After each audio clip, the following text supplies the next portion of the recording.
like to thank you first, the Gynecological Congress, for giving me the opportunity to present my paper. I am Pooja Ganeshdas Buttada. As an assistant professor, I am working in Oxford College of Pharmacy, Bangalore. From the India, I am here. So I would like to present my paper, which is on the RP-HPLC analytical method for metoclopramide hydrochloride, which is prepared the nanoparticle formulation in solid oral formulation. Am I audible clearly, everyone? Hello. Hello.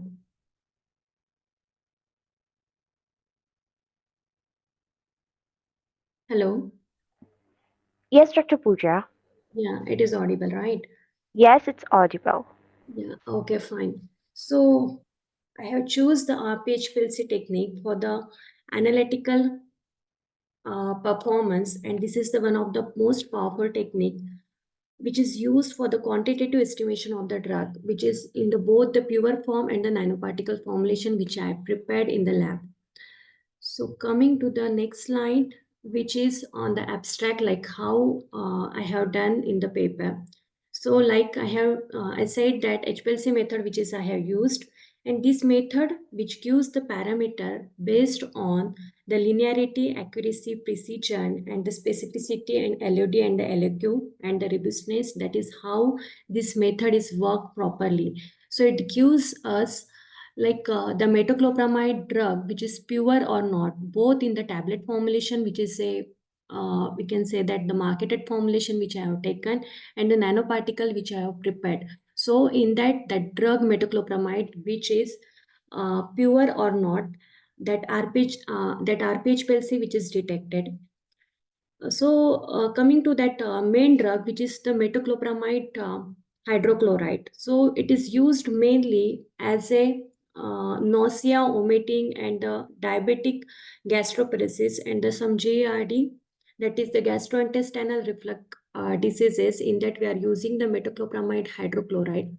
So for this RP-HPLC, I have went, and in that we have used the mobile phase and the stationary phase. So mobile phase, I have used this potassium dihydrogen phosphate as a buffer and the methanol as a mobile phase, and the stationary phase, which is I have used that is the C18 column. So detection which is done on the 273 nanometer, which is the lambda max for the metoclopramide hydrochloride, which is the main drug, and as the 273 nanometer, which is given the lambda max, that is more sensitivity on that lambda max only. So I have detected on that wavelength, and it is validated as per the ICH Q2R1, that is the International Conference of Harmonization guideline only. Then optimized nanoparticle formulation, which is I have done by the Box-Behnken design, which is generated by using the factor like gorgum, sodium alginate, and chitosan, which is nothing but the excipient also, and the polymer which I used for the preparation of the nanoparticle. So the key results which I have got on the basis of the encapsulation efficacy, particle size, and the cumulative drug release. Okay, coming to next slide, that is the introductory part that I already explained in that one. Then nanoparticle, why I used nanoparticle technology for the preparation of this one. As you know, the nanoparticle now coming era, which is the most advanced technique for the preparation of the formulation, because it enhances the viability. It is also enhance the control and the sustained drug release. Targeted action it is given, which improve the stability also, and which give the better patient compliances. So I have used the nanoparticle system, which improve the viability and which give the control release mechanism by prolonged action. In that natural polymer, it is going to be used like gorgum, sodium alginate, and chitosan by referring the number of references. And validation, it is done by the RP-HPLC method, and in that parameter, it is going to be done like specificity, linearity, accuracy, precision, and the system suitability.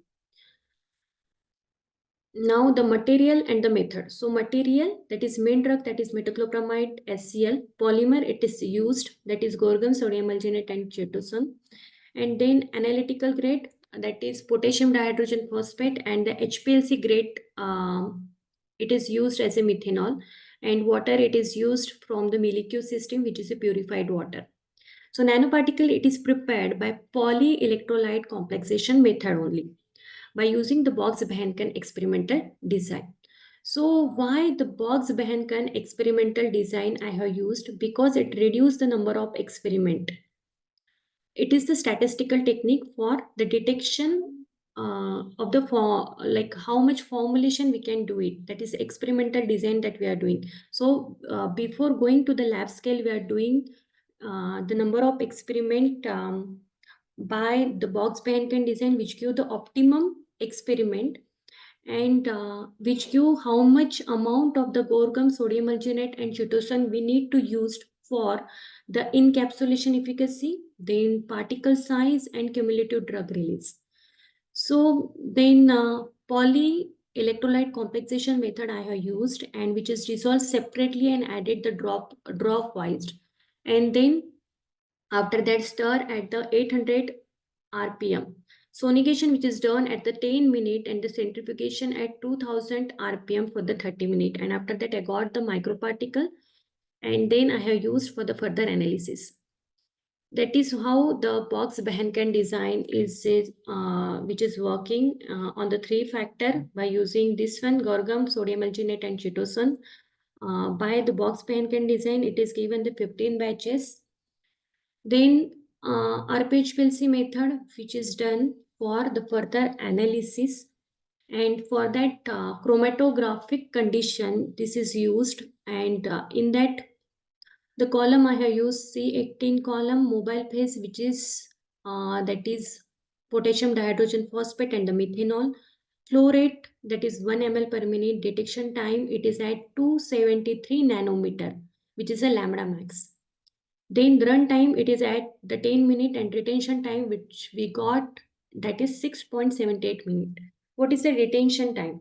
So retention time is the time which take the specific substance to travel through the chromatographic column from the point of the injection to the point of the detection by the UV spectrophotometer, and which give the peak exactly at the metoclopramide, showing that.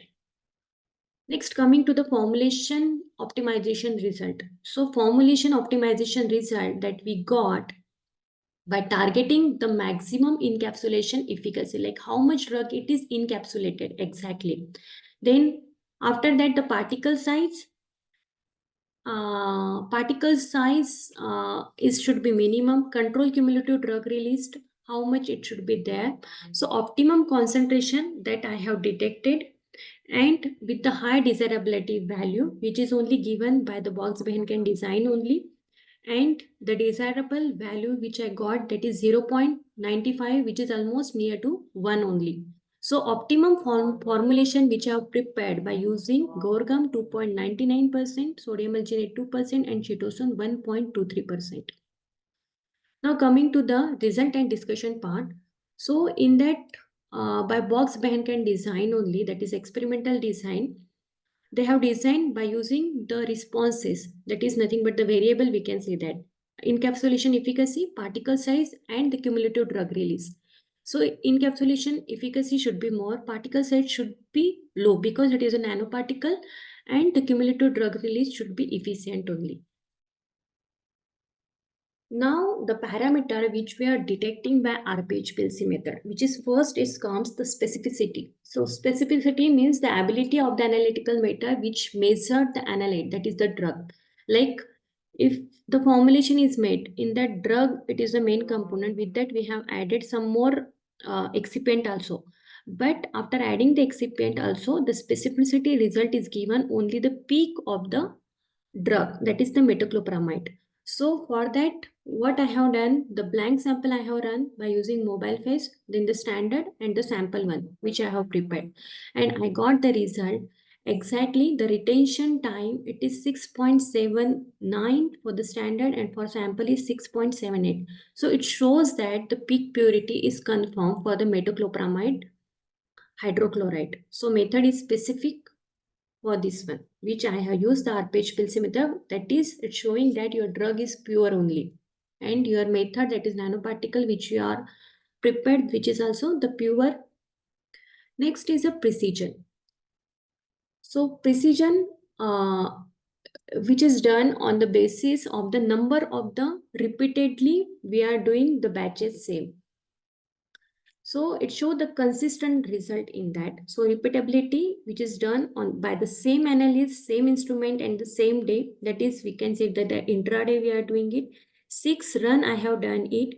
Then after that, for checking that one, I have done the intermediate precision by the another analyst. It is performed by using the different instrument and on the another day. So it gives the acceptable with the acceptable limit also. So both the result give the same uh, observation at last. So it shows that which the batch it should be it is the consistent only, and which is the acceptable limit. Then coming to the linearity and the range. So linearity, which is means that the result directly proportional to the concentration. So when you are increasing the concentration, your peak area should be increases. Okay, it gives the response proportional to the concentration. So I have done with the different concentration about 50 to 150. I have changed, and it gives the peak area with that result only by changing the concentration. Then coming to the accuracy part. So accuracy, which is also done uh, to shows that the close the test result is and how it is true and the actual value it is given. So like for example, it's known amount of the standard drug that is I have added, and the sample and the percentage recovered it is calculated, and it is given in the range of the acceptable limit like 98.5% to 101.7% only. Then lastly, nothing but the robustness. So robustness, which shows that your analytical system, whatever the HPLC system I have used, it is given the exact result. If I have changed a little variation in that, like if I have changed the flow rate, mobile phase composition, if I have changed pH variation, I have changed some column temperature, I have changed, or the little wavelength also it is changed, but still it is given the result within the acceptable limit only. So the small deliberation variation cause no significant change in the retention time and the peak area.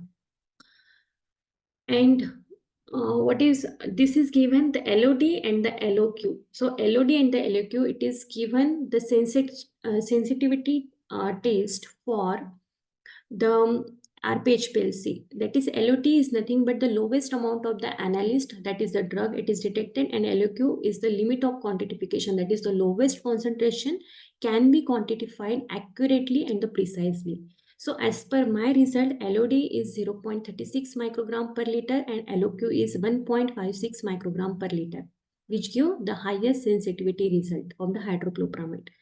Then lastly, force degradation study I have done for the metoclopramide hydrochloride for the stability indicating, and which is given on the number of the stress condition like acidic hydrolysis, alkaline hydrolysis, oxidative degradation, and thermal degradation by using the different agent, and which give the percentage of the assay within the acceptable limit.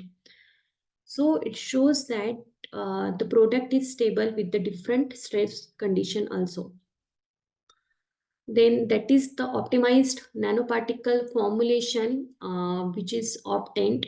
The predicted value is this one, and after doing on the lab scale, the observed value is the same. So it's given that the predicted value and the observed value, it is in the range only. The variation is less than 5% only. So it is in acceptable range.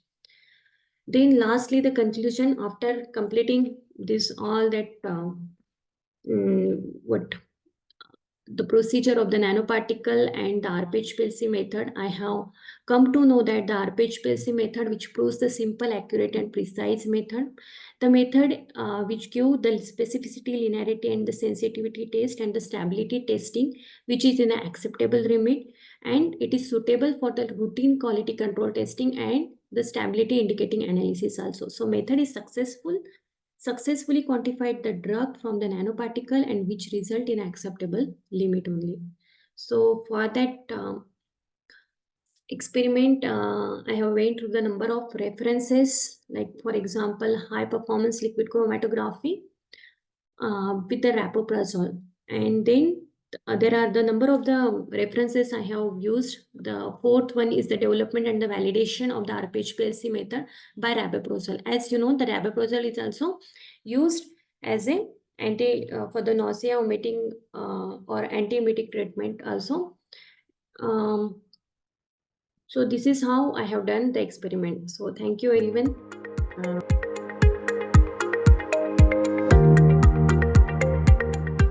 Hello, good afternoon. I'm Associate Professor, Department of Physiology, Ibrahim Medical College, Dhaka. I'm from Bangladesh, and I appreciate the opportunity to speak with you today on 5th International Gynecological Conference, Gynecology Ops Conference. Now I speak about my e-poster presentation. The title of my presentation is Study on Serum. Study of serum, insulin, and thyroid hormone levels among infertile female in Bangladesh. So first I tell the background of my study. The infertility affect 8 to 10% of couple worldwide is an important health problem in Bangladesh. In Bangladesh, the rate of infertility has been reported as 4 to 15%. The alteration of serum, insulin, and thyroid hormone levels as potential factors of infertility. The main aim of my study is to determine the status of thyroid hormone functions and fasting serum insulin level in infertile women, both primary and secondary. Now I tell short about introduction. About my study, the thyroid hormone and high level of insulin is associated with infertility. That's altered the hypothalamo-pituitary ovarian axis and also hypothalamo-pituitary thyroid axis. And that causes reproductive dysfunction, including an ovulatory cycle, menstrual irregularity. So the hypothyroidism is a particularly may directly contribute to infertility. The thyroid hormone play as important role in optimal production of both estradiol and progesterone hormone. Again, increased level of insulin may causes hormonal imbalance, lead to increased luteinizing hormone secretion, and these luteinizing hormone secretion causes ovulation disorder and menstrual irregularity. The method of my study include 100 women with 50 experienced primary infertility, group A, and 50 with secondary infertility, group B. And the age match infertile women serve as a control group C. Now I tell the statistical analysis of my study. The data was analyzed under SPSS versions 12, and the method include one-way ANOVA, 2K HSD post-hoc test, unpaired student t-test, Z test. The Institutional Ethical Review Committee provide the ethical clearance for the study. Now I tell about the result of my study. This table 1 shows serum thyroid hormone and free T3, T4 and fasting serum insulin level in the study population. In table 1 shows the serum thyroid hormone is statistically significant in infertile women than in control group. And the serum fasting insulin also significantly increased in primary infertile and both secondary infertile than control group. Among the infertile group, the serum insulin level was significantly high in primary infertile women, and in secondary infertile women, the TSH is significantly high.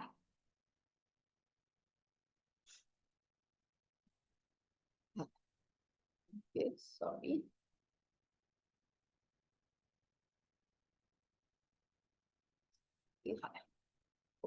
The table 2 shows the compare thyroid hormone functional status with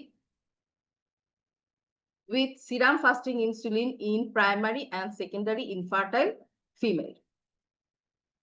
In infertile female, in case of primary infertility, the prevalence of hypothyroidism is 28%, and in secondary infertile, the prevalence of hypothyroidism is 24%. And in case of primary infertility, the high level of insulin level is prevalence is 64% in hypothyroid primary infertile female, and secondary infertile female. In secondary hypothyroid infertile female, the serum fasting insulin level was 58%.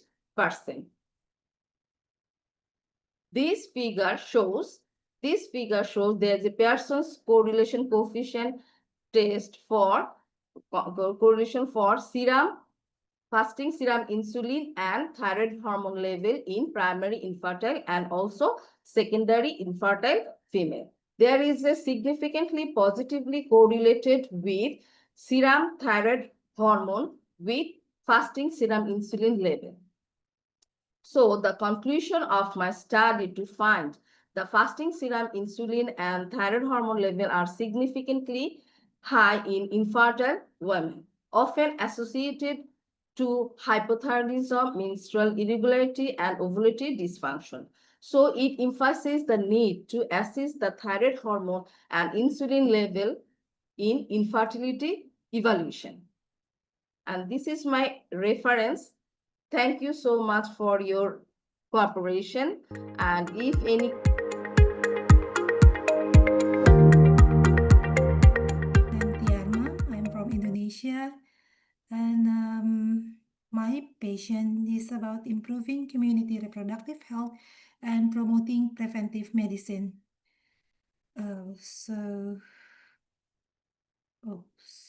Okay. This is my abstract. I have a special and rare case about cystic degeneration of leiomyoma permagna in pregnancy.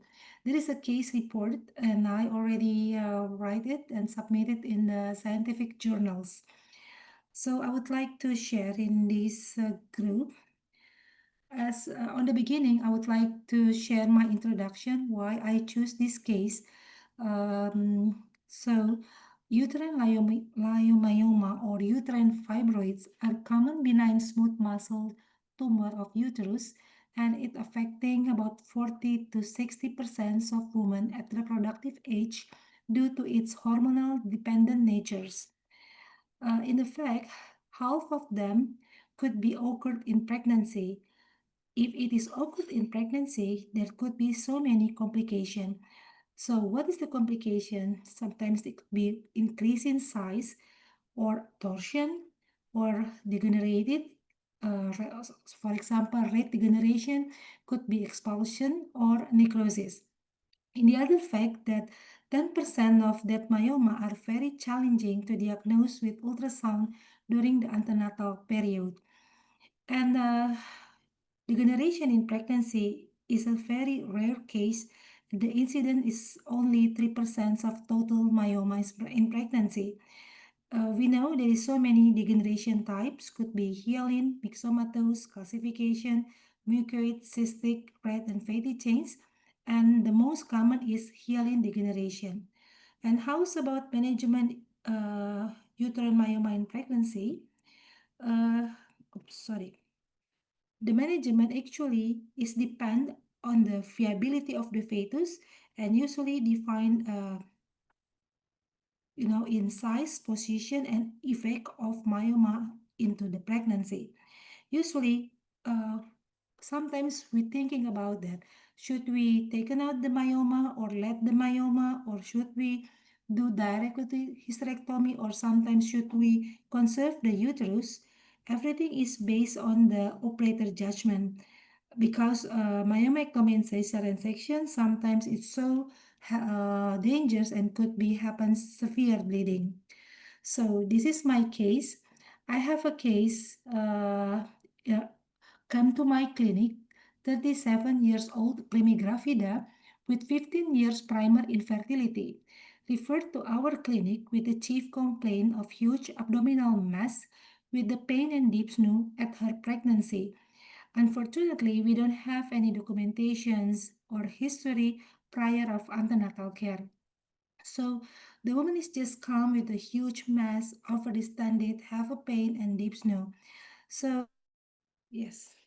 And from ultrasound, I find like a low level internal echoes, and I suspected this mass is filled in viscous liquid. And how's about the pregnancy itself? The pregnancy, the baby's or the fetus position is in the lower part of the mass. We examine the fetus by ultrasound and with an ST. What we found? We found that the weeks of gestation is 33 weeks of gestation by measuring the cerebellum distantia. Why we measure this? Because we don't have any history about the previous pregnancy. And we found that from the head circumference, the diameter of um, anteroposterior is much more higher than lateral. So we suspected there must be something for the shape of the head of the fetus. And also we found from ultrasound the amniotic fluid index is already 3, and we found increased artery umbilicalis resistance.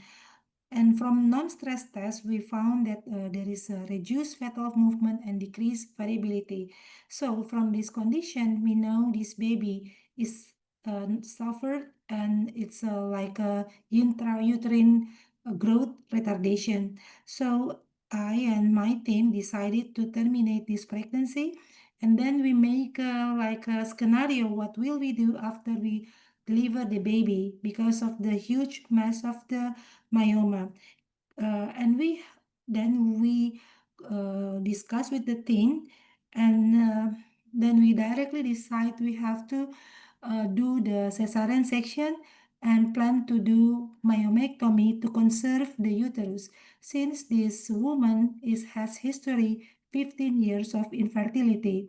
But we inform the family, if we are failed to conserve the uterus, then we can directly do the hysterectomy.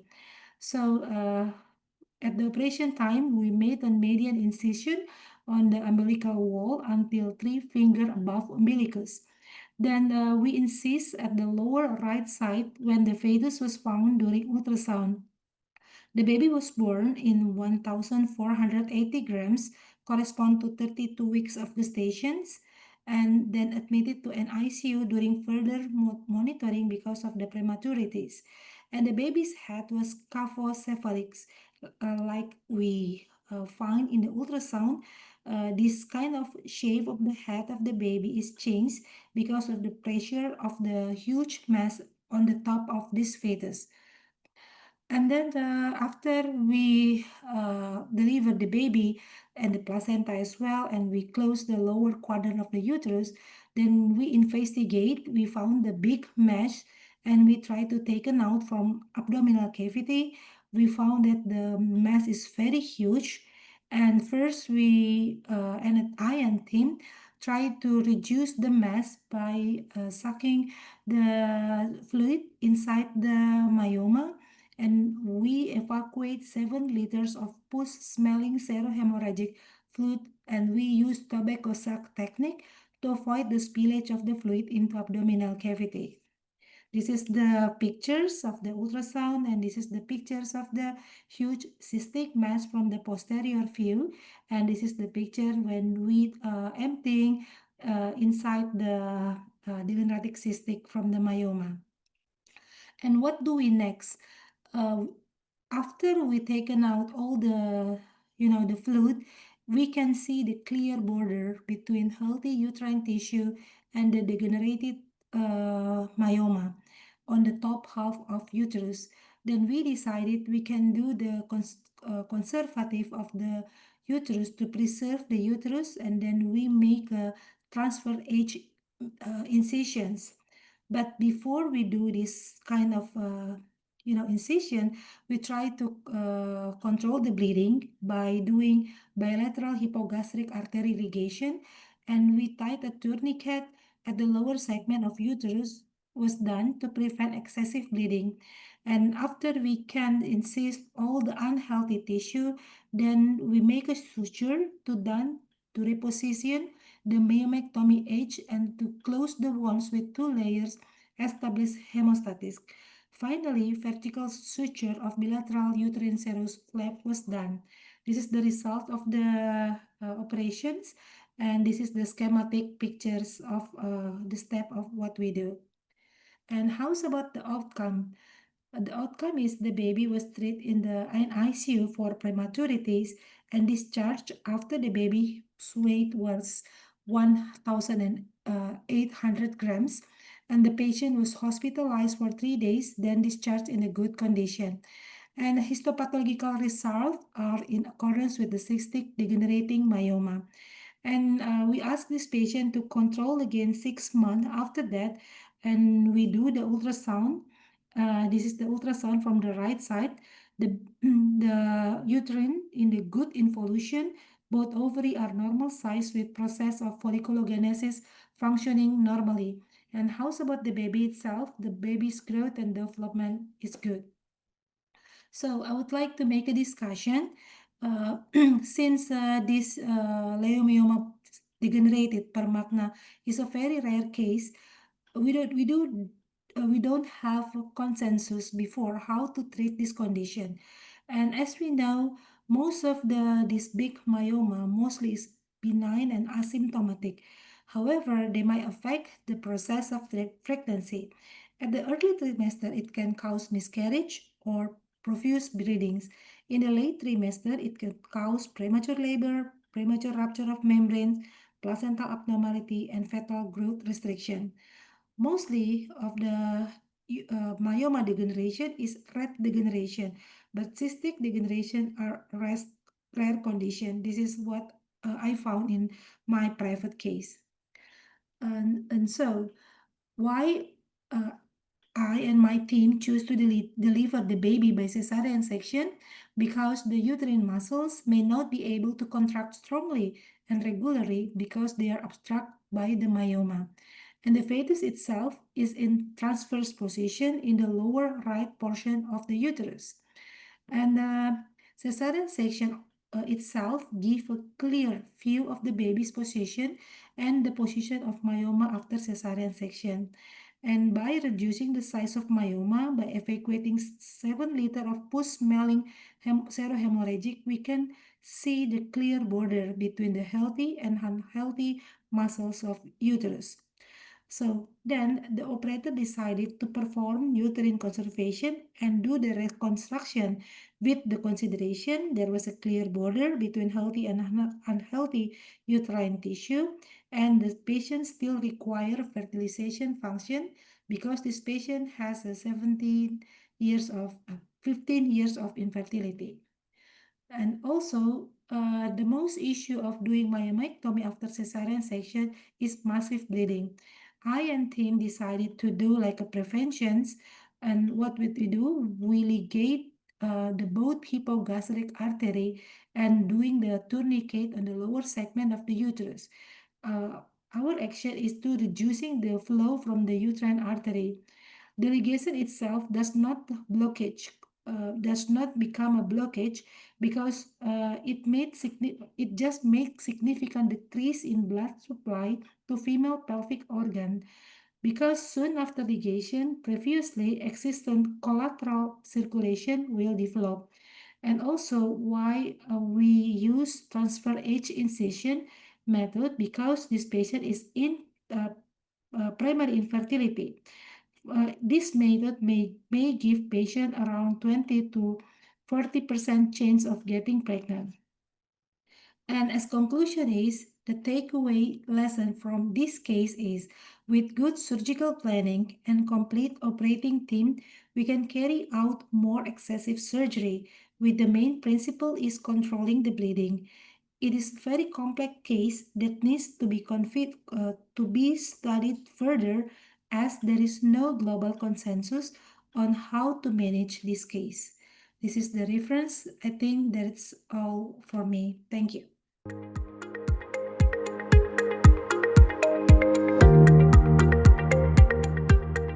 Greetings, distinguished colleagues and esteemed participants. It is both an honor and a privilege to be here today at this prestigious gynecology conference.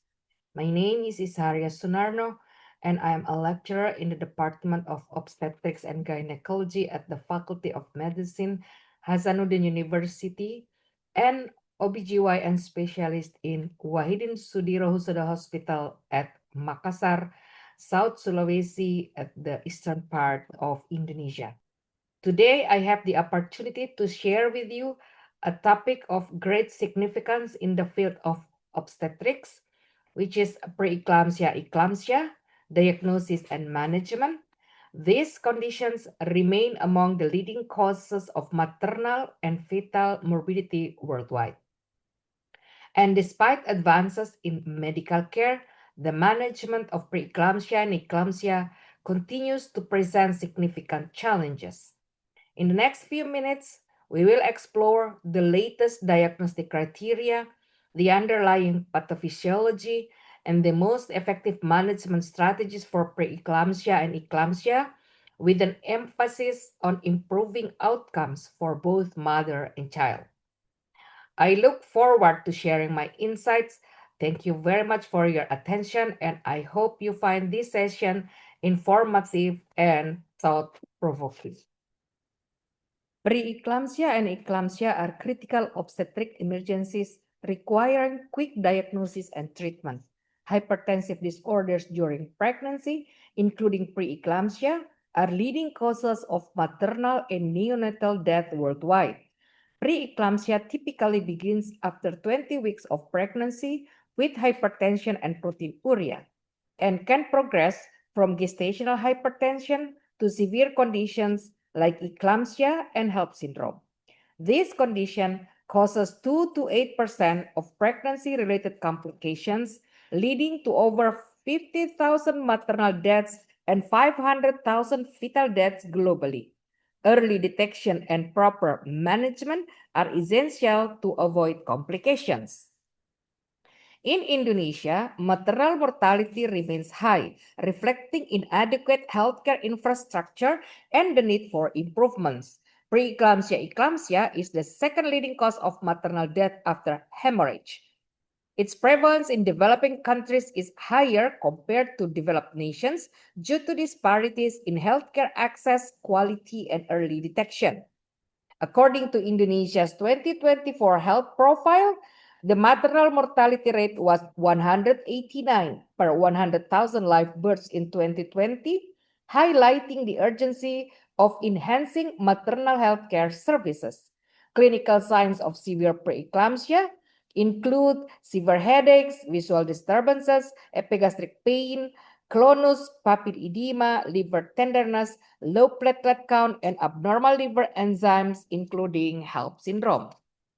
This is our hospital, the Wahidin Sudiro Hospital, which is located in Makassar City.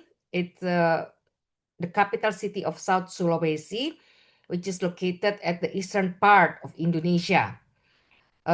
In our data, on the period of July 2024 to June 2025, there were 118 cases of preeclampsia-eclampsia. Out of these 118 cases, there were 9 maternal deaths. And among these 118 cases, 54 cases were referrals from other hospitals, and 1 case was directly from a community health center. Our hospital is a tertiary health care, which has the center of referral for all others health center. This is clinical features of severe preeclampsia, in addition to hypertension and proteinuria, which from the Royal College of Obstetricians and Gynecologists guideline. which consists of symptoms of severe headache, visual disturbance, epigastric pain, and or vomiting, signs of clonus, papille edema, liver tenderness, platelet count falling to below 100,000, abnormal liver enzymes, the rising of ALT or AST, and the last one is HELP syndrome. Risk factors for preeclampsia, as stated by the American College of Obstetricians and Gynecologists, were nulliparity, multifetal gestations, preeclampsia in a previous pregnancy, chronic hypertension, pregestational and gestational diabetes, thrombophilia, systemic lupus erythematosus, pre-pregnancy BMI of greater than 30, antiphospholipid antibody syndrome, maternal age of 35 years or more, kidney disease, assisted reproductive technology, which was now arising, and also an obstructive sleep apnea. Preeclampsia with severe features consists of a systolic blood pressure of 160 or more, or diastolic blood pressures of 110 or more, which was measured on 2 occasions of at least 4 hours apart, unless there is an antihypertensive therapy which is initiated before this time.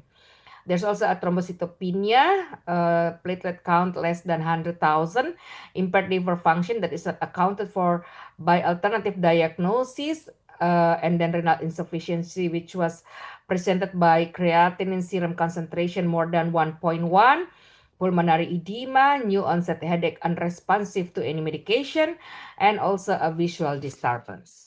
This is a diagnostic criteria for gestational hypertension and preeclampsia, which was made by the American College of Obstetricians and Gynecologists, which consists of blood pressure, systolic blood pressure of 140 or more, or diastolic blood pressure of 90 or more, or for severe preeclampsia is a systolic blood pressure of 160 or more, or diastolic blood pressure of 110 or more. And then proteinuria, 300 milligram per 24 hours or more urine collection, or this amount could be extrapolated from a time collection, or protein creatinine ratio of 0.3 or more, or dipstick reading of 2 plus, and this was used only if other quantitative methods are not available. In our hospital, we are able to measure for the protein and creatinine ratio. Or in the absence of proteinuria, there's a new onset hypertension with the new onset of any of the following: thrombocytopenia, renal insufficiency, impaired liver function, pulmonary edema, and new onset headache unresponsive to any medication. Now we will talk about the pathophysiology of preeclampsia. Although preeclampsia is known as the disease of theory, anyhow, these are some of the pathomechanism which is now being hold on. The first one is the chronic uteroplacental ischemia and or immune maladaptation, very low density lipoprotein toxicity, genetic imprinting, increased trophoblast apoptosis or necrosis, exaggerated maternal inflammatory response to deported trophoblast, and imbalance of angiogenic factors. Of course, this one is the trending pathomechanism for now. Preeclampsia can be broadly categorized into 2 subtypes: the early onset or placental preeclampsia and late onset or maternal preeclampsia. The early onset or placental preeclampsia, due to the defective placenta, is attributed to the development of preeclampsia. Examination of the preeclamptic placenta reveals numerous placental infarcts and arterial sclerosis. This is accompanied by placental hypoperfusion due to the altered trophoblast invasion and thus placental ischemia. While the late onset or maternal preeclampsia was due to the interaction between a healthy placenta and maternal factors that would ultimately cause microvascular damage. This might be due to maternal endothelial dysfunction. Since maternal preeclampsia occurs later in the gestation period, this can be managed expectantly until 37 weeks of gestation, in condition that the maternal hemodynamic is stable and there is no other deteriorating function of the system. Maternal preeclampsia occurs during the later stages of pregnancy, usually causing little or no change in the arterial conversion, and thus the placental perfusion is maintained. Both of these subtypes appear to have distinguished etiologies and phenotypes.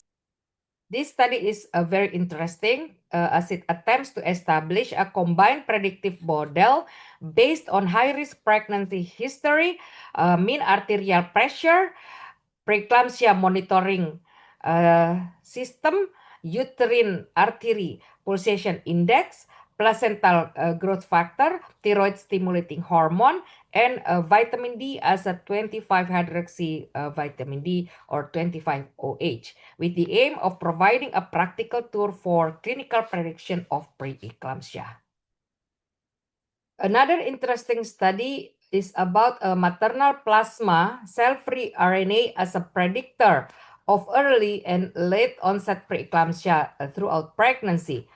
Previous efforts to develop preeclampsia screening tests have focused on biomarkers like SFLT1 and placental growth factor, which are most accurate after 23 weeks of gestation, but have limited effectiveness in early pregnancy.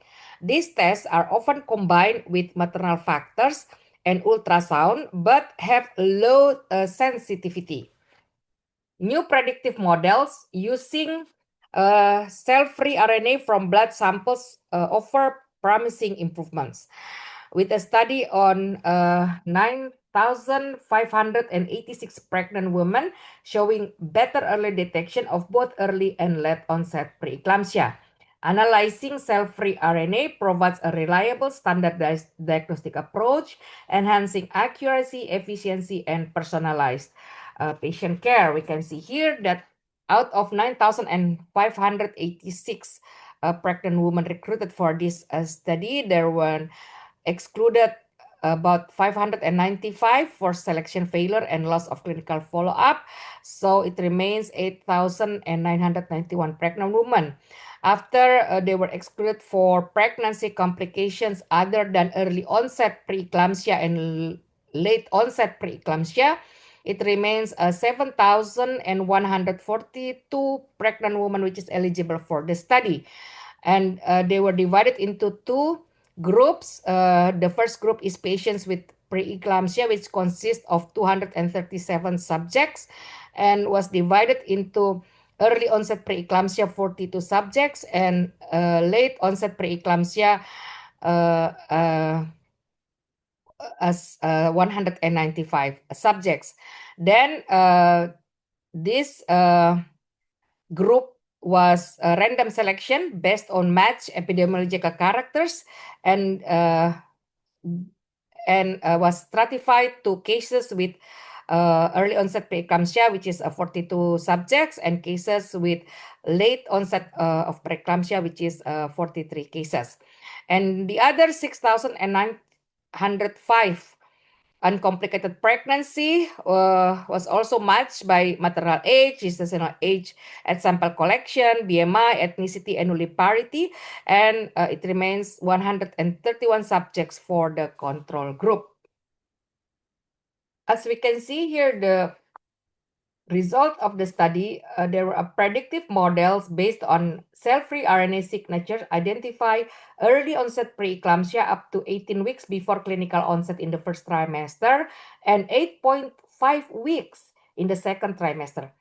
Late onset of preeclampsia is predicted 14.9 weeks in advance using trimester 2 data, while trimester 1 performance is lower. External validation confirms robust early onset preeclampsia prediction and acceptable late onset preeclampsia performance. Early onset preeclampsia models are enriched for residual transcript, suggesting early maternal involvement, and late onset of preeclampsia models reflect border tissue contribution. These findings offer a path to early, non-invasive, subtype-specific preeclampsia risk stratification and prevention. Now we are moving on to the management of preeclampsia, eclampsia. As we know that magnesium sulfate is first-line drug for the treatment of preeclampsia, eclampsia, as the World Health Organization recommended magnesium sulfate as the prevention of eclampsia in women with severe preeclampsia in preference to other anticonvulsant. Another review on 2024 revealed reviews support the use of magnesium sulfate in preeclampsia, emphasizing its importance for clinicians. It clarifies that magnesium sulfate is not recommended for mild preeclampsia, but aims to increase clinician confidence in using the medication for various severe preeclampsia phenotypes. While there is a lack of clinical trials on its benefits across different phenotypes, the review argues against restricting its use solely to patients with neurological symptoms, especially in areas with high preeclampsia rates and maternal mortality, such as in my place in Makassar, Indonesia. Therefore, the review advocates for broadening magnesium sulfate use for all pregnant women with severe hypertensive disorders after 20 weeks, including conditions such as eclampsia, severe hypertension, hypertension with neurological signs, epigastric pain, HELLP syndrome, and others with relevant symptoms or complications. Therefore, this review presents information to broaden the use of magnesium sulfate, including all pregnant women with hypertensive disorders with severe features after 20 weeks of gestation, a strong recommendation for eclampsia, severe hypertension with or without proteinuria, mainly resistant severe hypertension, hypertension with or without proteinuria with neurological signs and symptoms, hypertension with epigastric pain and or upper right abdominal pain, and also for HELLP syndrome. But a weak recommendation was given for patients with hypertension with thrombocytopenia, low platelets account for less than 100,000, or hypertension with progressive elevation of liver enzymes.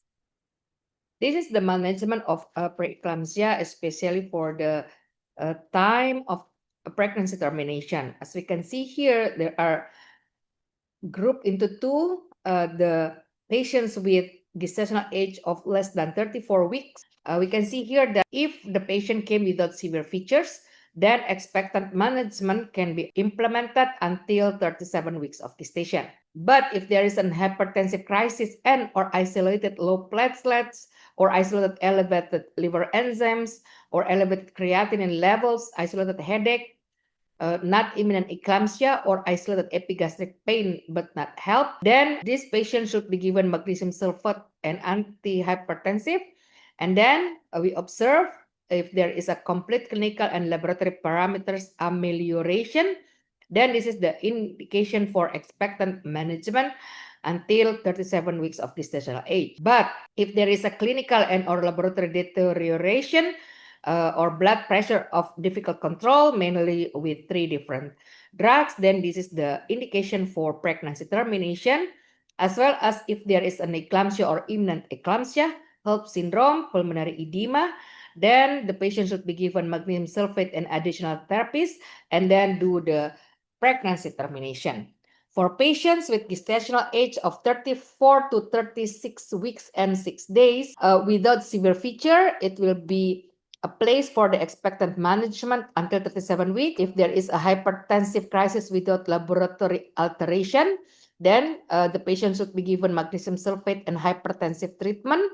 And then if there is a complete clinical amelioration, this is indication for expectant management until there is a clinical or laboratory deterioration or until 37 weeks of gestational age. But if there is no clinical amelioration, blood pressure of difficult control, and in need of additional medication, then this is the indication for pregnancy termination, as well as if it is eclampsia or imminent eclampsia, HELLP syndrome, pulmonary edema, or altered laboratory parameters, then the patient should be given magnesium sulfate and additional therapies, and then do the pregnancy termination. For antihypertensive agents, these are several choices for the preeclampsia-eclampsia patient, but nifedipine with immediate release is the drug of first-line drug. especially in our country where we do not have labetalol nor hydralazine. So we only use nifedipine or nicardipine when they admitted to our hospital as a tertiary health center. For practical approach, the International Academy of Perinatal Medicine had built a guideline for screening, prediction, prevention, and management of preeclampsia to reduce maternal mortality in developing countries. It states that these guidelines should be implemented and evaluated in each developing country, respecting specific problems, needs, and resources. It is of essential importance to 1. Identify specific high-risk pregnancies, commence time appropriately, ASA, low dose of aspirin and calcium supplementation, organize basic antenatal care and adequate referral of pregnancy with early onset of preeclampsia to the appropriate institutions, and ensure induction of labor in well-equipped delivery facility for women with near-term and term preeclampsia. Ensure magnesium sulfate availability to prevent severe preeclampsia and eclampsia-related maternal death, and identify specific barriers for implementation of these guidelines and correct them accordingly. Only by systematic implementation of these guidelines, we may have a chance to decrease the mortality of preeclampsia and its complication as a killer number 1 of mothers in developing countries. Okay, so this is a new one. One study investigated the therapeutic effects of ferulic acid, but it's still in a mouse model of preeclampsia induced by LNAME. This research identified how ferulic acid improves the permeability of blood vessel cells and reduces platelet clumping by blocking the STAT3 VEGF signaling pathway. Ferulic acid significantly lowered blood pressure and protein levels in urine, improved the balance of placental cells, reduced inflammation, strengthened the blood vessel barrier, and stopped platelet aggregation. These results suggest that ferulic acid helps improve blood vessel function and reduces clotting risk in preeclampsia by targeting the STAT3 VEGF pathway. The study also showed how ferulic acid restores placental cell health, supporting its potential use as a treatment for preeclampsia due to its natural antioxidant, anti-inflammatory properties, and low toxicity. Ferulic acid holds promise as a therapeutic option for treating preeclampsia. As now is the era of digital or IT world, then I would like to introduce two machine learning. These are an innovative application of machine learning in the early prediction and diagnosis of preeclampsia and eclampsia. As we all know, timely diagnosis is key to preventing severe complications, yet traditional diagnostic method can often be delayed or insufficient. In recent years, machine learning has emerged as a powerful tool that can analyze large sets of medical data, uncover patterns, and make predictions with high accuracy. This approach not only enhances our ability to detect these conditions earlier, but also support healthcare professionals in making more informed decisions. Several studies have explored the implementation of machine learning as a tool for predicting or early diagnosing preeclampsia and eclampsia. And here we have two studies related to this topic. The first one, machine learning predictive system to predict the risk of developing preeclampsia, which has 5 machine learning models: logistic regression, random forest, light gradient boosting machine, extreme gradient boosting or XGBoost, and multi-layer perceptron using a 730 train validation split. And the second machine learning is a tool for early prediction and clinical diagnosis for preeclampsia, which consists of CAT boost, light GBM, CG boost, and random forest. As take-home messages, early detection and timely prevention in preeclampsia and eclampsia, which pose significant risks to maternal and fetal health. So making early diagnosis and prompt management essential for improving outcomes. For the key diagnostic criteria, preeclampsia is diagnosed through the presence of hypertension and proteinuria after 20 weeks of gestation with severe cases requiring careful monitoring and intervention. Magnesium sulfate as a preventive treatment is a cornerstone in preventing eclampsia in women with severe preeclampsia, significantly reducing the risk of seizure and maternal morbidity. Also, multifactorial risk factors are an important issue. The risk of developing preeclampsia is influenced by factors such as first-time pregnancy, multiple pregnancy, pre-existing hypertension, diabetes, and family history requiring individualized monitoring and care. The last one is for the global health guidelines.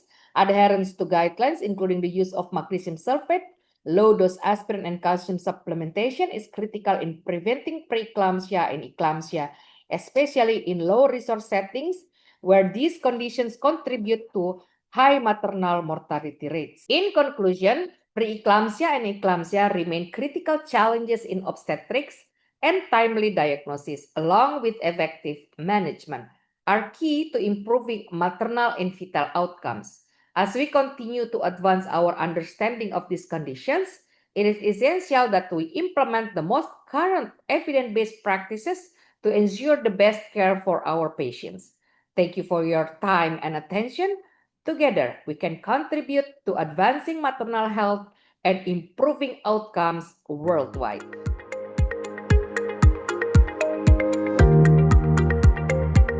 Deep venous thrombosis, DVT in pregnancy and postnatal period in my hospital, King Fahad, in Saudi Arabia, in Albaha city. Regarding introduction, this is regarding what is the deep venous thrombosis, definition of blood clot formation in a deep vein, usually in the leg. This is leading cause of maternal morbidity and mortality. Reference of pregnancy and postnatal period. Pregnancy increased risk due to physiological and hormonal change. The postnatal period is a high risk, especially within the first 6 weeks. Regarding risk factors during pregnancy, there is hypercoagulability state, venous stasis due to compression of pelvic vein. Regarding the pregnancy or gravid uterus, vascular energy, additional risk factor like obesity, advanced maternal age, multiple pregnancy, personal or family history of DVT or thrombophilia, immobilization, and cesarean delivery. Symptoms of DVT should be discussed with pregnant lady regarding if see any key symptoms: swelling in one leg, usually pain or tender in her calf, redness or warm over the affected area. This is all sign of DVT, should be aware for all pregnant lady. This complication of DVT lead to can be pulmonary embolism. It is a life-threatening condition with the clot travel to the lung. Regarding the diagnosis, clinical assessment, evaluate symptoms and risk factor. There is any differential diagnostic test. There is compression ultrasonography preferred in the pregnancy. D-dimer. This is limited due to elevated level of anticoagulopathy during pregnancy. Magnetic resonance, MRI for pelvic vein thrombosis. Management of DVT. There is immediate treatment, anticoagulopathy, therapy, low molecular weight heparin, and preferred during pregnancy. Monitoring after that, regular follow-up for the patient with obstetric and hematology specialty. Adjustment anticoagulant dose based on weight and trimester. Delivery consideration, planned delivery timing with multidisciplinary team from OB/GYN and hematology. Switch to unfractionated heparin close to delivery if needed. Yes, general measurement, encourage mobility and regular exercise, avoid prolonged immobility, maintain a healthy weight. Pharmacological prophylaxis, low molecular weight heparin for high-risk patient, like a patient previous DVT, thrombophilia. Postpartum care, continue anticoagulant for at least 6 weeks. postnatal in high-risk case. Next, please.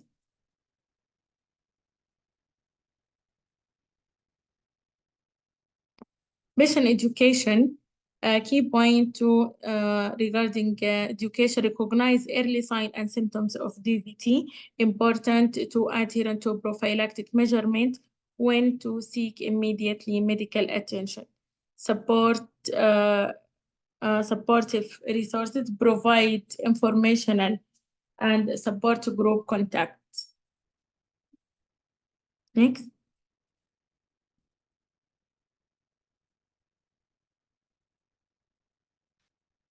This case is study presented a real or hypothetical case of a pregnant and postnatal patient with DVT, highlighting a risk factor, diagnostic approach, management plan, outcome. Next. DVT statistic in Saudi Arabia, incidence, limited data available, but studies suggest an increased awareness of thromboembolic risk in pregnancy and postnatal period. One study reported DVT as a scientific contributor to maternal morbidity. Risk factor specific to Saudi Arabia, high prevalence of obesity and diabetes among women of childbearing age, increase cesarean delivery rate, limit postpartum follow-up in some regions. Natural effect, implementation of thromboembolism prophylaxis guideline in many hospitals, increase education of antenatal and postnatal care. Next.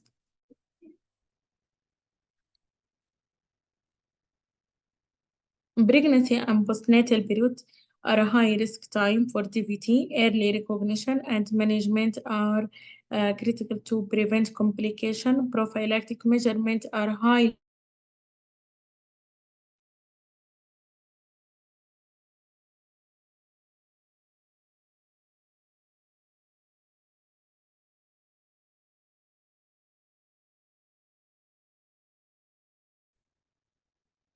Next.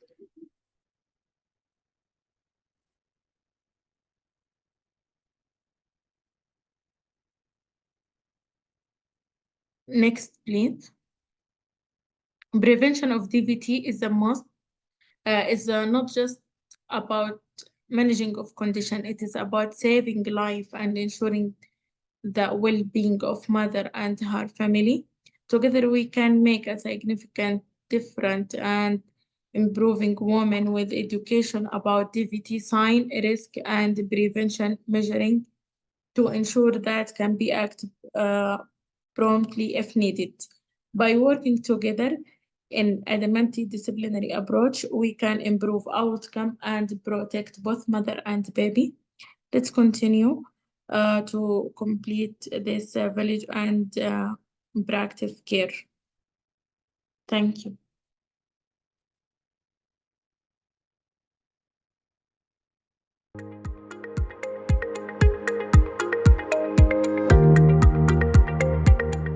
Work in newborn care. My name is Serap Öner, and I am an assistant professor at Fırat University Faculty of Health Science Department of Midwifery in Turkey. In recent years, VR has emerged as an innovative educational tool in health science. However, there is still limited evidence about its effectiveness in improving clinical skills, especially in newborn care training. In this presentation, I will share the findings of our study, which explored midwifery students' experiences and skill development after participating in a virtual reality simulation designed for newborn care. Virtual reality is the integration of the real world into a three-dimensional environment created through computers and software, providing users with a sense of presence as if they were in the real environment. Areas of application of virtual reality in e-commerce, in tourism, in the military, in manufacturing, in space exploration, in education. Virtual reality in education, spatial education, military and aviation industry, health education, science and mathematics, history and architecture. Advantages of virtual reality application. The positive aspects of virtual reality applications include creating real-life experiences, demonstrating dangers of impossible situations that cannot be shown in a classroom setting, the ability to be used repeatedly, promoting active participation, increasing learning's motivation, providing opportunities to observe from long distance, enhancing clinical skills, ensuring patient safety, and improving learning self-confidence. And negative aspects of virtual reality application. Although virtual reality technology has many advantages, it also has certain shortcomings and limitations. These include the development of software requiring a considerable amount of time, the high cost of equipment and maintenance, in some cases, the desired sense of reality due to image freezing or tracking delays, and the possibility of causing dizziness and nausea during prolonged use. Virtual reality in health education. This doctoral dissertation was conducted to develop and evaluate a virtual reality simulation designed for the initial care of newborns for midwifery students. Research problem. Developing clinical skills among midwifery students is crucial, particularly in essential procedures such as the initial care of newborns. However, limitations such as insufficient clinical practice environments, patient safety concerns, and restricted hands-on opportunities make it difficult for students to gain adequate experience. These challenges highlight the need for innovative and safe learning environments.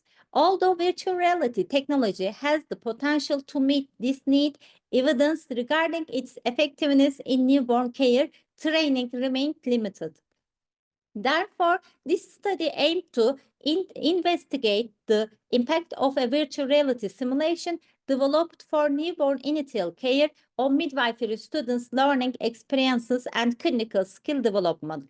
Methodology. This study was designed as an experimental research. The population of the study consisted of third-year students enrolled in the Department of Midwifery at the Faculty of Health Science, Ege University. During the 2019 and 2020 academic year, who were taking the newborn health course for the first time. During this period, the total number of students was 98. Two students who were retaking the course for the second time, and 4 students who had graduated from vocational health high school didn't meet the inclusion criteria and were therefore included from the study. Randomization was performed using the metcalc statistical software version based on a mixed class list. A total of 49 students were assigned to the intervention group and 46 students were assigned to control group. This photos is intervention group and for virtual reality and the control group photos. The primary purpose of the virtual reality simulator was to enable students to perform the initial care of the newborn using advanced technology. The secondary purpose was to promote enjoyable learning experiences and to increase students' self-confidence in newborn care. In this way, the study also allowed for a comparison between advanced technological methods and traditional training approaches. For simulation-based education to be effective, it must be grounded the theoretical frameworks. In addition, as an innovative teaching strategy, it should be designed in accordance with the best practice standards, guidelines, and supported by a clear theoretical foundation to ensure a holistic educational approach. Results and discussion. The findings of the study revealed that the use of a virtual reality simulation in newborn care education had a positive impact on students' learning outcomes.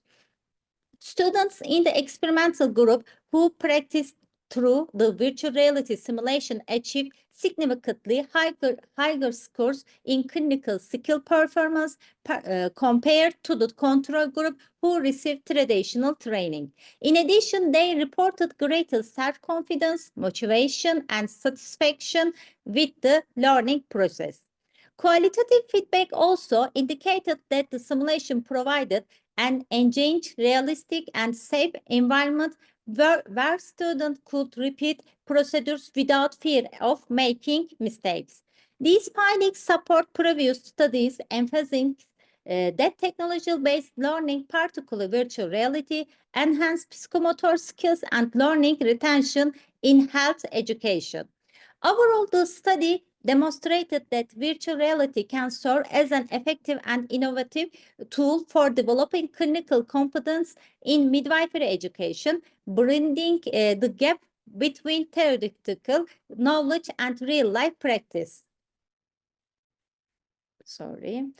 Recommendation, virtual reality applications should be used as a complementary educational tool alongside traditional methods to enhance clinical skills in midwifery education. New virtual reality scanners should be developed for other clinical areas such as labor management and the postpartum care.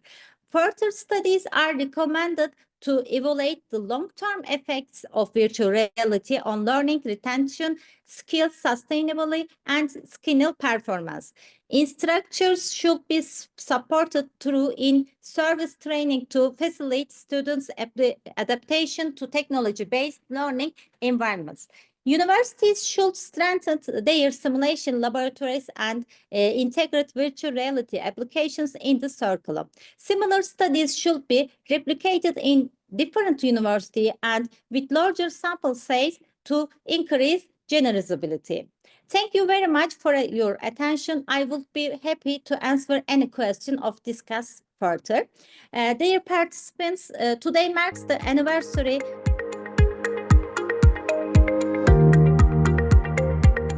follow-up of obstetric anal sphincter injuries. This audit was undertaken at George Eliot Hospital NHS Trust, and today I'll be sharing how we examined our local data, compared the national standards, and identified practical steps to improve care for women affected by these injuries. So, why this matters? Obstetric anal sphincter injuries are third and fourth degree perineal tears sustained during vaginal delivery. They represent a serious complication of childbirth and remain a key cause for maternal morbidity. Obstetric anal sphincter injuries matter because they can have long-lasting consequences, not only physical, such as incontinence and perineal pain, but also emotional and psychological, affecting confidence as well as quality of life after the birth. Preventing and managing these injuries are therefore central maternal safety priority. So they're classified on severity. So grade 3A involves up to 50% of the external anal sphincter. Grade 3B involves more than 50%. Grade 3C involves both the external and internal sphincters. And grade 4 extends through the anorectal mucosa. So the United Kingdom is typically reported around 2 to 3% of all vaginal births, and this is higher among the first-time mothers. Risk factors of this include nulliparity, instrumental delivery, fetal macrosomia, occipito posterior position, prolonged secondary stage, as well as specific maternal characteristic. The RCOG in Green Top Guidelines number 29 outline the best practice for prevention and management. These include preventive measurements such as hands-on perineal support and mediolateral episiotomy when indicated, optimal repair by trained clinicians, and structured post-operative care involving antibiotics, laxatives, physiotherapy, as well as follow-up. Nationally, the obstetric anal sphincter injury rates are now used as a key maternity safety indicator, so local monitoring and quality improvement is vital. So the primary objective for our audit was to evaluate the intrapartum management, postoperative care, and follow-up of women with obstetric anal sphincter injuries at our hospital during 2023 to benchmark our performance against the RCOG Green Tub Guidelines number 29. And the secondary objective was to describe the maternal, obstetric, and fetal risk factors for obstetric anal sphincter injuries and to report the overall prevalence of this. So in simple terms, we wanted to answer 3 questions. Are we meeting the national standards? Who in our local population is most at risk? And what practical steps can we take to improve both our documentation as well as continuity of care? So this was a retrospective audit conducted at our hospital in the UK. We included all women who sustained third or fourth degree perineal tears between the 1st of January and the 31st of December 2023, and we excluded any with incomplete notes or unclassified trauma. Data was obtained from our local Badgernet maternity system, our online system, and delivery suite records, and we collected information on demographics such as age, ethnicity, and parity, as well as obstructive details such as mode of delivery, the use of episiotomy, perineal support, and feasible support techniques. Fetal factors such as birth weight, placenta, head position, shoulder dystocia, and second stage duration was also captured. Post-operative management included the use of antibiotics, laxatives, bowels opening before discharge, physiotherapy referral, and gynecology specialist follow-up. And all of these outcomes were benchmarked against the RCOG guidelines. So during 2023, there were 211 births at our hospital. Of these, 123 were vaginal deliveries, and 21 included assisted births, and 67 were cesarean sections. 28 women sustained obstructive anal sphincter injury, and 13.3% of all births and 22.8% of all vaginal births.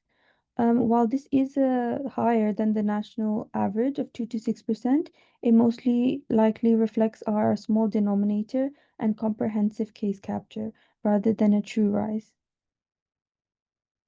So amongst the 28 women affected, 23 were primiparous and 5 were multiparous. Ethnicity distribution was as follows: 17 women were white European, 3 were Albanian, Czech, or Romanian, 2 were Indian, and 1 of each identified as Bengali, Sri Lankan, and Pakistani. Whilst examining obstructive and fetal factors, 10 women had instrumental delivery, whilst 14 underwent episiotomy. Perineal support was documented in 19 cases, but noted not feasible in 4 and not documented in 5. 3 babies were weighed more than 4 kg, 4 were above the 19th centile, and 2 were small for gestational age. Shoulder dystocia occurred in 1 case. 20 babies were occipital anterior at delivery, whilst 5 were occipital posterior. These patterns are consistent with the established literature, especially the strong association between primiparity and instrumental birth with obstetric anal sphincter injury. While compared with the RCOG standards, post-operative care at our unit showed a very high compliance. Antibiotics were prescribed with 26 cases, laxatives in 22, though documentation was missing in 6, and a bowel opening before discharge was recorded in 19 cases. Importantly, physiotherapy referral occurred in 27 women, and gynecology specialist referral happened in 21. So overall, immediate post-operative management was strong, but there were some inconsistencies in recording and referral processes, particularly in documentation of perineal support, which was absent nearly in 1 of 5 cases, and this highlights the need for clearer processes and standardized forms within our trust. Looking at the severity of injury, 9 women sustained 3A tears, 11 had 3B, 4 had 3C, and 4 sustained 4th degree injuries. This distribution mirrors a national trend where grade 3B injuries involved more than half of the external sphincter and are the more frequent. The presence of 4 degrees tear emphasizes the need for consistent preventative strategies and good multidisciplinary follow-up. Our findings are closely aligned with the published evidence. As in national studies by Gruel, Urgency, and Raisin, the main risk factors were primoparity and instrumental delivery. Primoparous women are likely to have rigid perineal tissue, and instrumental delivery aids mechanical strain. Our higher observed prevalence is almost certainly due to our small sample and complete reporting, not an increased rate of injury. In that sense, it's reassuring. And there was, however, variation in perineal protection and documentation, sometimes influenced by maternal positioning during delivery, which restricted the hands-on report. This represents an important in focus in local training. While we also observed a small number of macrosomia and stole dystocia, 11 and 4 respectively, both recognized are as mechanical contributors to sphincter injury. And interestingly, a minority of my multiparous women were also affected, reminding us that obstetric anal sphincter injuries are not limited to first births. So overall, the patterns observed reinforce the importance of consistent preventative practice, accurate documentations, and structured follow-up as the cornerstones of good care. In response to these findings, we developed a clear quality improvement plan. Firstly, we proposed a structured obstetric anal sphincter injury performa, ensuring that every case record is essential, details the grade, the episiotomy angle, perineal protection method, fetal position, second stage duration, repair details, and mandatory referrals. This will improve the documentation, completeness, and the communication across all teams. Secondly, we recommend embedded of automatic electronic referrals for physiotherapy and specialist for follow-up in our Badgernet system, which refers automatically before discharge. Thirdly, we plan to reinforce preventative measures through regular staff training, particularly focusing on perineal protection and correct mediolateral episiotomy technique. Finally, the plan was to conduct a re-audit within 6 to 12 months, evaluating compliance and outcomes such as continence, perineal pain, using valid patient questionnaires. Therefore, with these interventions, will help standardize care and support better long-term recovery to the affected women. So the strengths of our audit we achieved a complete case capture, direct benchmark against RCOG standards, and identified measurable quality improvement targets. However, it does also have its limitations.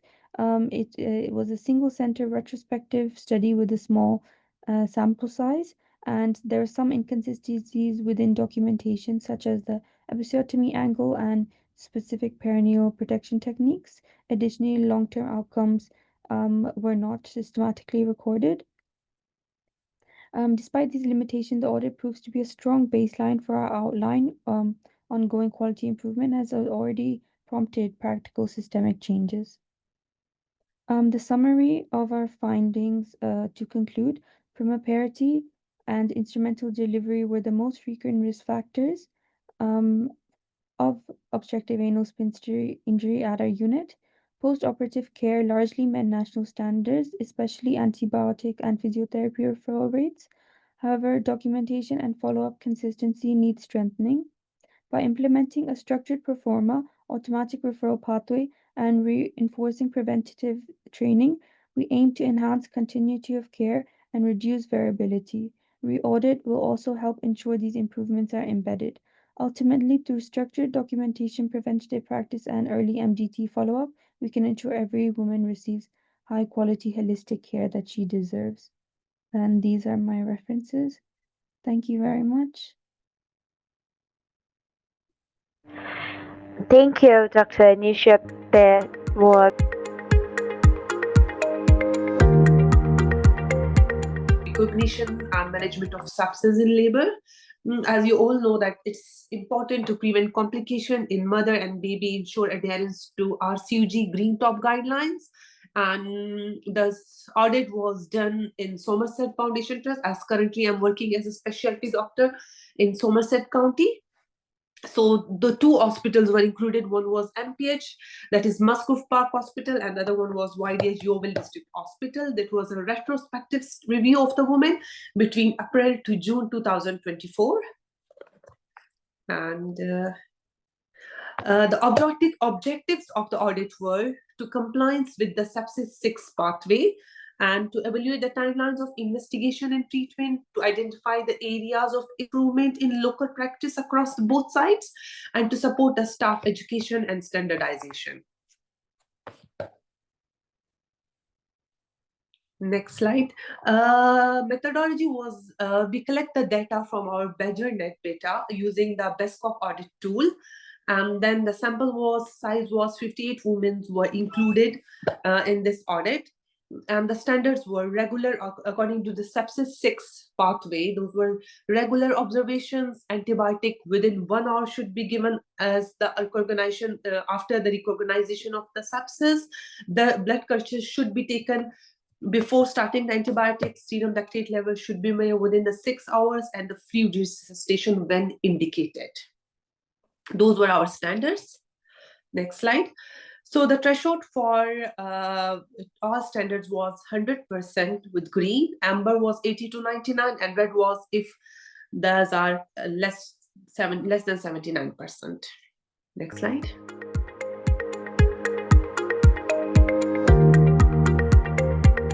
I was working as a registrar in Sentiment Provisional Hospital, and I did this project with one of my other colleague, Dr. Nasir Nama. So basically, the project was the use of balloon tamponade in postpartum hemorrhage. As we all know, PPH remains one of the leading cause of maternal morbidity and mortality globally.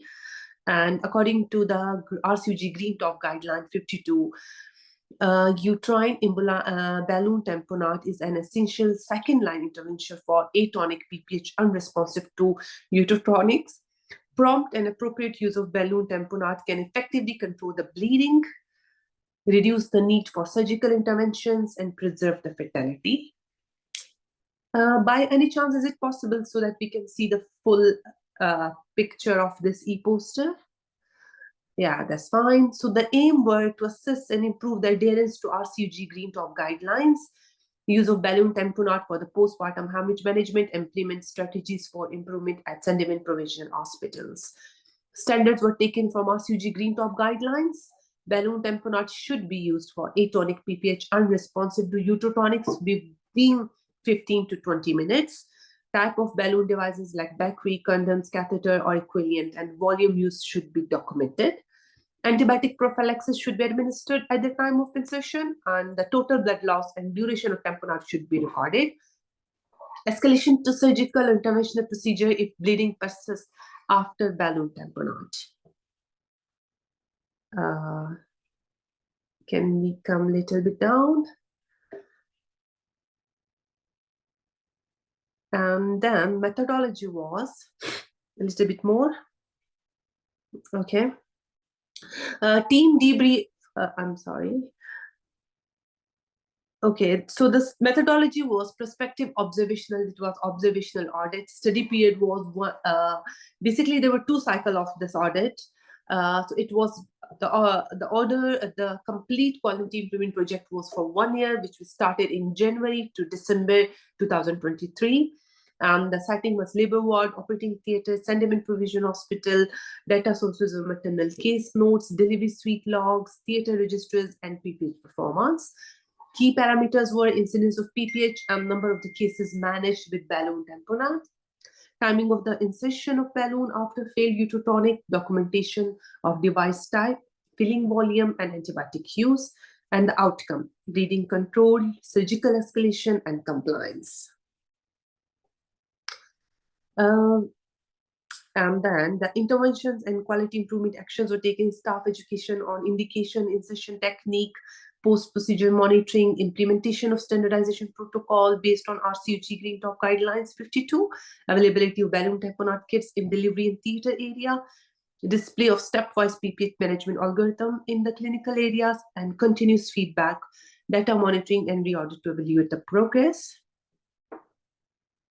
And Okay, so the results of the audit, the 2 audit cycles were conducted between the January to December to assess adherence to Green Top guidelines with the use of balloon tamponade in PPH. So total cases managed with balloon tamponade in the first cycle were 70 and the second were 85. Balloon tamponade within 20 minutes in the first cycle was 60. With good compliance in the second cycle, it became at 80. Documentation completed in the first cycle, it was 90, and again, it improved in the second cycle, it improved from 90 to 95. Bleeding control success rates in the first cycle, it was 70, and in the second, it reaches to 87. Reduction in hysterectomies and additional surgery in the first cycle, it was 80, and again, it improved in the second cycle of the audit, which became 85. Results demonstrate a clear improvement across all major indicators following the staff education protocol implementation. The timely use of balloon tamponade increases from 60 to 80%. Documentation compliance improved from 90 to 95. Bleeding control success were from 70 to 87, corresponding to reduction in surgery and in surgical intervention from 80 to 85. So the conclusion is the project demonstrates the adherence to RCG standards through staff education, equipment readiness, and protocol standardization, improved timely and effective use of balloon tamponade in PPH following intervention. Compliance with recommended practice increased, resulting in a better hemorrhage control and reduction in surgical interventions. Regular audit, training, and ensure availability of equipment are essential to sustain the improvement and enhance maternal outcome. Thank you. And these are some recommendations like maintain readily available balloon tamponade kits in all obstetrics area, conduct quarterly PPH simulation drill for all clinical staff, ensure strict documentation using a standard PPH performer, and continue 6 monthly audit to monitor adherence and outcome.